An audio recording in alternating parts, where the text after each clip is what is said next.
नमस्कार, पोलीस माझा न्यूज मध्ये आपलं स्वागत। आता आपण अभ्युदयनगर काळा चौकी इमारत क्रमांक 10, 11 आणि 11 इथे आहोत। तरुण मित्र नवरात्रोत्सव मंडळाला आपण आता भेट दिलेली आहे आणि अतिशय अगदी छान शांततेमध्ये इथे नवरात्र उत्सव साजरा होतोय। तरुण त्यासोबतच या मंडळाचे जे काही सभासद सदस्य आहेत ते सुद्धा इथे आपल्या सोबत आहेत। या परिसरामध्ये बऱ्याच ठिकाणी अशा पद्धतीने नवरात्र उत्सव साजरे होत आहेत। काही ठिकाणी खूप मोठ्या प्रमाणात उत्सव साजरा होतोय, तर इथे अतिशय आपण पाहूया पारंपरिक आणि अतिशय साधेपणाने आणि शांततेमध्ये हा नवरात्रोत्सव इथे साजरा होतोय। तर नेमकं याचं कारण काय आणि कशा पद्धतीने इथे नवरात्रोत्सव साजरा केला जातो याविषयी आपण इथे चर्चा करणार आहोत। आपल्यासोबत तरुण मित्र नवरात्रोत्सव मंडळाचे सहसचिव आहेत सुनील चव्हाण सर, तर त्यांच्याशी आपण आता गप्पा मारणार आहोत। नमस्कार सर। नमस्कार। 1984 साली स्थापन झालेले मंडळ तरुण मित्र नवरात्र उत्सव मंडळ।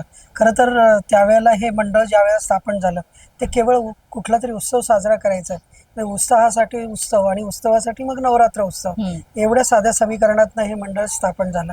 आणि त्यानंतर आता हे या मंडळाचं 41वं वर्ष आहे।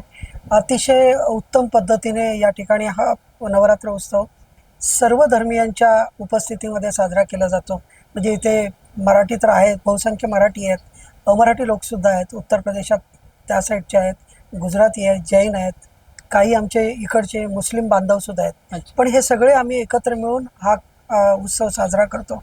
आणि या उत्सवाचं स्वरूप केवळ दांडिया किंवा विद्युत रोषणाई किंवा ही मोठी सजावट तुम्हाला दिसते इथपर्यंत मर्यादित नसून या उत्सवाच्या माध्यमातून काही समाजाभिमुख कार्य, विधायक कार्य देखील आम्ही या ठिकाणी राबवत असतो। कार्यक्रम जसे आरोग्य शिबिर असेल किंवा त्याच पद्धतीची वेगवेगळी शिबिर असतात, ती देखील साजरी केली जातात। मुख्य म्हणजे या निमित्ताने इथला सगळा जो परिसर आहे, या परिसरातली वेगवेगळी मंडळं आहेत आणि वेगवेगळ्या धर्माचे लोक आहेत, ते एकत्रित येऊन आनंदाने हा उत्सव साजरा करतात आणि खऱ्या अर्थाने सर्व धर्म समभावाचं या ठिकाणी पालन होतं असं मला वाटतं। एकंदरीतच आपण पाहायला गेलं तर कुठलाही सण उत्सव असेल तर विद्युत रोषणाई म्हणा किंवा मग सजावट ही आलीच, कारण ती एक सकारात्मक ऊर्जा असते आणि ते एक म्हणजे त्याच्यामध्ये ती एनर्जी असते, तर ते आपलं प्रतीक आहे किंवा आपली परंपरा आहे ती। मात्र अशा पद्धतीनं जे कुठलेही सण उत्सव करताना आपल्याकडे महत्वाचं असतं म्हणजे जागरण करणं। तर मला वाटतं ते करताना इथे दिसत आहेत, कारण बऱ्याचदा आपण आता पाहतो काहींच्या घरी गणपती जरी असेल तरी 9 वाजताच गणपती बाप्पा जेवतो आणि मग झोपतो, त्याबरोबर माणसं झोपतात। तर ते एक असतं आपल्याकडे की जागरण फार महत्वाचं असतं, कारण देव आपल्या घरी आलेला असतो, आपल्याकडे आलेला असतो, तर त्याच्यासोबत आपणही जागरण, तर ते सगळं कसं मॅनेज करतात हे तरुण मंडळी? अगदी चांगला प्रश्न। ते चित्र खूप आनंद देणारं असतं आणि खूप म्हणजे आता आपण ज्या पद्धतीने बघतोय संपूर्ण भारतामध्ये किंवा सगळ्याच राज्यांमध्ये जी परिस्थिती आहे, ते तसं चित्र इथे दिसत नाही। इथे सगळ्याच धर्माचे लोक अतिशय आनंदाने या ठिकाणी आपली सेवा अर्पण करतात। नाही, मला वाटतं हेच म्हणजे मुंबई म्हणूया महाराष्ट्राची खासियत आहे की कुठलाही सण उत्सव जरी मीडियावर म्हणा किंवा इतर ठिकाणी सांगितलं जातं की जाती धर्मामध्ये तेढ आहे काय, पण जेव्हा आपण तळागाळामध्ये किंवा अशा प्रकारे ग्राउंड लेवलला जाऊन भेटतो तेव्हा सगळेच जण इथे एकत्रितपणे उत्सव साजरे करताना दिसत असतात। तर जी यंग जनरेशन आहे किंवा मग तरुणाई जी आजही कुठेतरी या सगळ्या गोष्टींकडे पाठ फिरून आहे, त्यांना तुम्ही काय सांगाल? मला असं वाटतं ना की राजकारणी असतील किंवा सत्ताधारी असतील किंवा विरोधक असतील, हे आपापल्या परीने त्यांच्या फायद्यासाठी समाजाचा वापर करत असतात, वेगवेगळ्या धर्मांचा वापर करत असतात। पण ग्राउंड लेवलला तुम्ही जसं म्हणालात तसं तेवढं काहीच नसतं। मुठभर लोक हे सगळं विष पसरत असतात, पण बाकीचे लोक हे खरोखर त्यांना अशा पद्धतीची शांती हवी असते, एकमेकांच्या खांद्यावर हात टाकून एकमेकांच्या सोबत एकमेकांच्या हातात घेऊन पुढे जायचं असतं। आणि समाजाने तीच गोष्ट स्वीकारली पाहिजे की जाती धर्म आणि ह्या सगळ्या गोष्टी ह्या सगळ्या त्याला काही फारसा अर्थ नाही आहे। सगळ्यांनी एकजुटीने एकत्रितपणे आपल्या देशासाठी पुढे जायला हवं।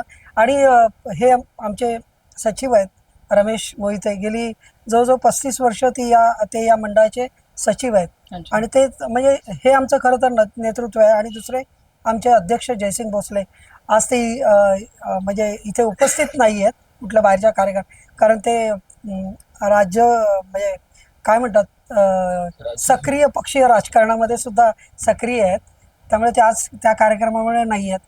पण ही सगळी मंडळ आहेत. हे विश्वास बाबर आहेत, कार्याध्यक्ष आमचे सदानंद सावंत आहेत, दिलीप मोरे कोषाध्यक्ष, जयेंद्र दाभोळकर, सुधीर साळवी, आणि ही आमची सगळी तरुणाई आहे. ही सगळी तरुणाई म्हणजे हे तशा अर्थाने बोलायचं झालं तर हे जवळजवळ चौथी पिढी आहे जे अतिशय आनंदाने आणि उत्साहाने काम करत असतात. म्हणजे आता सगळी जबाबदारी बरीचशी फ्रंट लाईनला ही मंडळी बघतात आणि गरजेचं आहे, कारण आपली जी संस्कृती आहे, परंपरा आहे, सण उत्सव आहेत, रीतिरिवाज आहेत, हे मला वाटतं या सगळ्या तरुणाईनी पण ते अंगीकारणं फार गरजेचं आहे. मला वाटतं ती काळाची गरज आहे. नाहीतर मग काही वर्षानंतर असं होणार की आपल्यालाच आपले सण उत्सव माहिती नाही आहेत. जसं आपलं मोघम असं सांगितलं जातं तशा पद्धतीनेच ते सण उत्सव साजरे केले जाणार, फक्त सेल्फी काढण्यापुरते. तर ते राहिलं नाही पाहिजे. एकूणच स्त्री शक्तीचा हा जागर असतो आणि अगदी पुरातन कालापासून आपल्याकडे स्त्रीची पूजा केली जाते हे त्यातनं सांगायचं आहे. निसर्गाची पूजा केली जाते. तर आणि आपण दुसरीकडे पाहायला गेलं तर खूप मोठ्या प्रमाणात आजही आपण पाहतोय की काही अशा आहेत जी वाईट म्हणूया प्रवृत्ती आहे ती आजही महिलांवर वेगवेगळ्या प्रकारे अत्याचार करते. तर ह्या घटना फार समोर येतात. तर मग अशा वेळेस काय विचार येतो मनात आणि काय वाटतं त्यांना? या ज्येष्ठांच्या खांद्याला खांदा लावून आता तो जो भार या ज्येष्ठांच्या खांद्यावरती आहे तो हलका करत आता बराचसा कार्यभाग जो आहे तो आमच्या तरुण पिढीने अतिशय मगाशी सांगितलं चव्हाणांनी त्याप्रमाणे आनंदाने स्वीकारलेला आहे आणि आपापल्या परीने त्यांना जे जे जमतं त्या पद्धतीनं ते कामं करत असतात आणि कुठल्याही प्रकारचा वादविवाद या ठिकाणी नसतो. आणि आताच तुम्ही म्हणालात की स्त्री अत्याचाराचा जो प्रश्न आहे हा, जसं मगाशी म्हणाले की काही ठिकाणी ही जी काही वासनांध मंडळी आहेत याला म्हणजे आपण म्हणतो ना की उडदा माझे काळे गोरे हा सगळीकडे असणारच आहे. कारण चांगुलपणा जेव्हा केव्हा कळतो, जेव्हा वाईटपणा असेल तेव्हा चांगुलपणा कळणार आहे आपल्याला. त्याच्यामुळे आता ह्या ज्या काही घटना घडतात ना यांना वेळीच पायबंद घालणं जास्त गरजेचं आहे. आमच्याकडच्या या उत्सवामध्ये आमच्या तरुणांना आमच्याकडून हेच सांगणं असतं नेहमी, किंवा आम्ही जेव्हा काही समाजोपयोगी उपक्रम हाती घेतो त्याच्यातून सुद्धा आम्ही हेच त्यांना सांगत असतो की आपल्या परीने आपल्याला जेवढं चांगलं करता येईल समाजासाठी, आपण जे उत्तरदायित्व लागतं समाजाला ते आपल्या परीने आपण फेडण्याचा प्रयत्न केला पाहिजे. निश्चितच. मंडळी, अशा पद्धतीनं आपली संस्कृती जी आहे ना, जिथे निसर्गाची पूजा केली जाते त्याबरोबर स्त्रीची पूजा केली जाते. तर मला वाटतं जी तरुण पिढी आहे तर हा सगळा मानसिकतेचा खेळ आहे. जेव्हा आपली मानसिकता सुधारेल त्यावेळेसच या गोष्टींना आपण पायबंद घालू शकतो. आणि मला वाटतं ही सुरुवात आपण घरातूनच केली पाहिजे. कारण आपण अशा मोठ्या गोष्टी जेव्हा ऐकतो तेव्हा बेधडकपणे सरकारला किंवा मग पोलिसांवर आपण आरोप प्रत्यारोप करत असतो. मात्र हा जी आपली मानसिकता आहे किंवा त्या वासनानंद जी मंडळी असतात त्यांची मानसिकता सुधारणं फार गरजेचं आहे. म्हणून मला वाटतं हे जे बाळकडू आहे की स्त्रीचा आदर करणं किंवा मग निसर्गाचा आदर करणं, मोठ्यांचा आदर करणं, या चांगल्या गोष्टी ज्या आहेत ना त्या मला वाटतं अगदी लहानपणापासूनच उपजतच आपण शिकवल्या पाहिजेत. आणि मला वाटतं हा जो बदल आहे तो अशा पद्धतीनेच होणार आहे. अतिशय सुंदर तऱ्हेनं इथे हा नवरात्र उत्सव तुम्ही साजरा करताय आणि ते फार आम्हाला आवडलं की खूप शांततेत आणि अगदी संयमाने इथे तो साजरा होतोय. तर पोलीस माझा न्यूज तर्फे सुद्धा तुमच्या मंडळाला आमच्याकडनं खूप खूप शुभेच्छा. अशाच नवनवीन आणि ताज्या घडामोडी पाहण्यासाठी पोलीस माझा न्यूजच्या चॅनेलला सबस्क्राईब करा. आमचं फेसबुक, ट्विटर आणि इंस्टाग्राम पेज आहे ते सुद्धा फॉलो करा. तसंच अधिक माहितीसाठी पोलीस माझा न्यूजची वेबसाईट आहे www.polismazha.com या वेबसाईटला अवश्य भेट द्या.